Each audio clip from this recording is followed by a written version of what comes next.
El planeta reciclat i els monstres nyam-nyam. En aquest planeta hi vivim tots nosaltres. Som els monstres nyam-nyam. Ens han posat aquest nom perquè sempre tenim molta gana. Escolteu la nostra història. Segur que us agradarà molt. Temps era temps. Hi havia l'univers, un planeta semblant al nostre. Allà hi havia ciutats, carrers, cases, boscos, iguals que els nostres, però el que era diferent eren els seus habitants.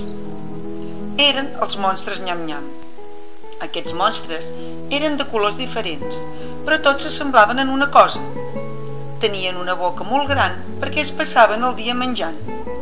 Si nosaltres mengem per dinar un plat de macarrons, un tall de carn i una fruita, ells amb això no en tenien ni per començar.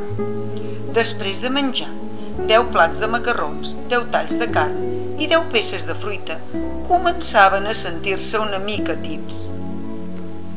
Com us podeu imaginar, no paraven de fer menjar. Es passaven tot el dia dins la cuina i, lògicament, feien un piló de deixalles. Tots els embolcalls dels aliments, els envasos, les restes de menjar, els papers, les caixes de cartró, les ampolles, tot, ho llançaven al mig del carrer. Va arribar un moment que no es podia passar pel carrer. Estava ple de deixalles i feien molta pudor. Cap dels nyam-nyam podia sortir de casa a jugar amb els seus amics. Des de la finestra només es veien muntanyes d'escombraries.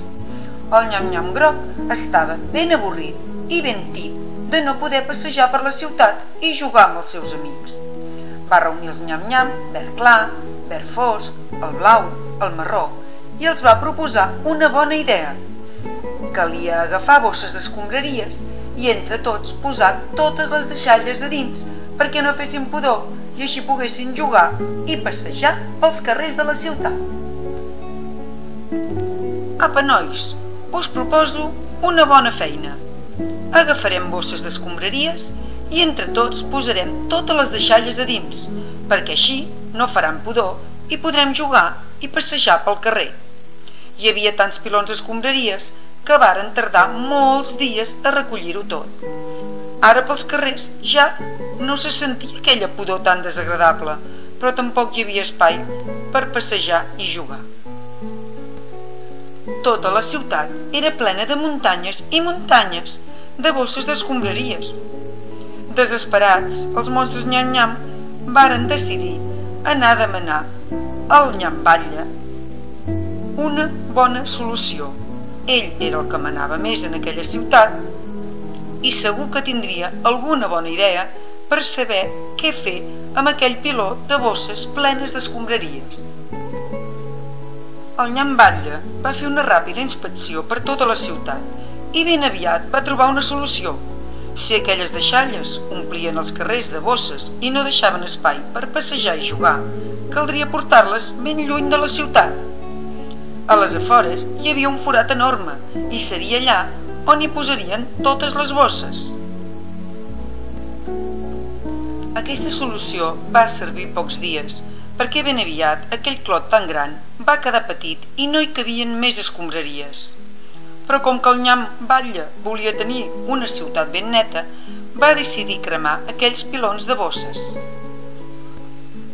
Veritablement va estar encertat i amb el foc va reduir les deixalles, però el fum que sortia va arribar ràpidament per tots els carrers de la ciutat. Tothom es tancava a les seves cases perquè no podien respirar. El nyam-batlle es va desesperar i ja no sabia què fer. Va ser en aquell moment quan va decidir anar amb els nyams de colors a veure el nyam més saberut de tots, el nyam Sapiens. Aquest vivia molt allunyat de la ciutat, tot sol dins d'una cova. Durant tot el dia no feia res més que pensar i pensar. El seu cap era molt gros perquè li feia falta un cervell enorme per rumiar tot el dia. Sempre es feia preguntes. Tenia un gran laboratori on hi feia molts experiments. El nyam-batlle li va explicar tota la situació i en Sapiens va prometre que els ajudaria. Deixeu-me una nit per pensar i demà al matí veniu a veure'm. Es va tancar al seu laboratori i, sense dormir tota la nit, va començar a fer 1001 experiments. Anava d'un costat a l'altre de la cova, intentant trobar una solució. L'endemà al matí, el nyam batlle i els nyams de colors es van presentar de nou a la seva cova. Estaven tots molt nerviosos i plens de curiositat. En Sapiens havia trobat la solució? I tant que sí! Ja havia trobat la solució i el que havien de fer era classificar les deixalles, perquè així, en comptes de cremar-les i deixar la ciutat plena de fum, podrien tornar a fer més paper, més envasos de plàstic, més vidre i un adob amb les restes de menjar, que si el posaven en els camps i els horts feia que les hortalisses sortissin més bones. Ara el que calia era ensenyar a la gent de tota la ciutat a classificar les escombraries i a posar-les en contenidors de diferents colors. Cada nyam-nyam, després de parlar una estona, va decidir quin tipus de deixalla es quedaria i classificaria dins del contenidor, que seria igual del mateix color que ell. El nyam-nyam marró volia totes les restes de menjar. El nyam-nyam verd clar volia tot el que era de vidre. El nyam-nyam groc volia tot el que eren envasos i plàstics. El nyam-nyam blau volia tot el paper i el cartró. I el nyam-nyam verd fosc gairebé no li quedava res.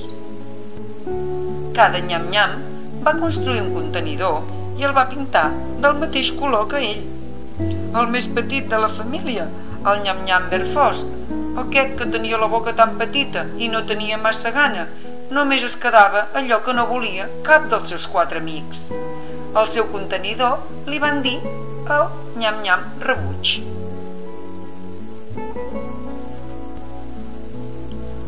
En Nyam Sapiens havia inventat una nova paraula. Era la paraula reciclar, que no volia dir altra cosa que classificar les deixalles.